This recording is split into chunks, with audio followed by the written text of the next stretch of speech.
നമ്മുടെ റോക്കി ബായുടെ ഒരു ഇടിവിട്ട് പ്രോമോ ഏഷ്യനെറ്റ് പുറത്തു വിട്ടിട്ടുണ്ട്.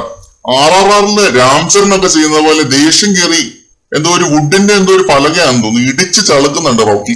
ജാസ്മിനും ഗബ്രിയും കൂടി എന്തോ പറഞ്ഞ് റോക്കിയെ കളിയാക്കിയപ്പോഴാണ് റോക്കി ഇതേപോലെ ഒരു കാര്യം ചെയ്തത്. നീ എന്റെ അടുത്ത് നിന്ന് വിഷം തുപ്പി തീർന്നില്ലേടി എന്നൊക്കെ ചോദിക്കുന്നുണ്ട് ജാസ്മിന്റെ അടുത്ത് ദേഷ്യത്തില്.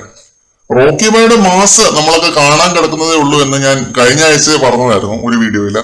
ഇതിന് കാരണം തീർച്ചയായിട്ടും ഇന്നത്തെ ദിവസത്തെ രണ്ടുപേരുടെ ആ ഒരു കോൺവെർസേഷൻ ആണ്.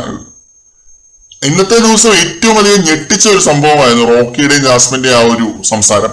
അതല്ലാതെ പ്രത്യേകിച്ച് ഒരു സംഭവം ഇന്നത്തെ ദിവസം ലൈവിൽ ഇല്ലായിരുന്നു എന്നത് മറ്റൊരു സത്യം. അത് വേറെ കാര്യം. എന്ത് നൈസായിട്ട് സ്മൂത്ത് ആയിട്ട് പോയിരുന്നാണ് റോക്കി ജാസ്മിനെ എക്സ്പോസ് ചെയ്ത് വിട്ടത്. ഗബ്രിയുമായിട്ടുള്ള ഫ്രണ്ട്ഷിപ്പില് പ്രോപ്പർ ആയിട്ടൊരു സ്റ്റാൻഡ് എടുക്കാതിരുന്ന ജാസ്മിനെ കൊണ്ട് സ്റ്റാൻഡും എടുപ്പിച്ചു. അത് പുള്ളിക്കാരിയുടെയും ഗബ്രിയുടെയും ഗെയിം ആയിരുന്നു എന്നും സമ്മതിപ്പിച്ചു. ഗെയിം എന്ന് പറയുന്നതിനേക്കാളും ഒരു സ്ക്രീൻ സ്പേസ് നാടകം എന്ന് പറയുന്നതായിരിക്കും നല്ലത്.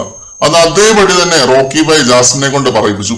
റോക്കി ഇതേ രീതിയിൽ കളിച്ച് മുന്നോട്ട് പോയാൽ ഈ സീസൺ മൊത്തത്തോടെ തൂക്കാൻ കേൾപ്പുള്ള ഒരു കണ്ടസ്റ്റന്റ് ആണ്. ഇന്ന് ജാസ്മിന്റെയും ഗബ്രിയുടെയും സ്ക്രീൻ സ്പേസ് നാടകം പൊളിച്ചടുക്കിയതോടെ റോക്കി ബൈയുടെ ഗെയിം ഒന്ന് ലെവലപ്പ് ആയിരിക്കുകയാണ്.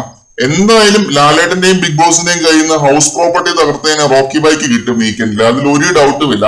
പക്ഷെ ഈ ഒരു ഇടി പ്രേക്ഷകരെ ഇത്രയും ദിവസം പൊട്ടന്മാരാക്കിയതിന് ജാസ്മിന്റെയും ഗബ്രിയുടെയും മോന്തയ്ക്ക് ടോങ്ങി വെച്ച് ആയിരിക്കാനേ സാധ്യതയുള്ളൂ.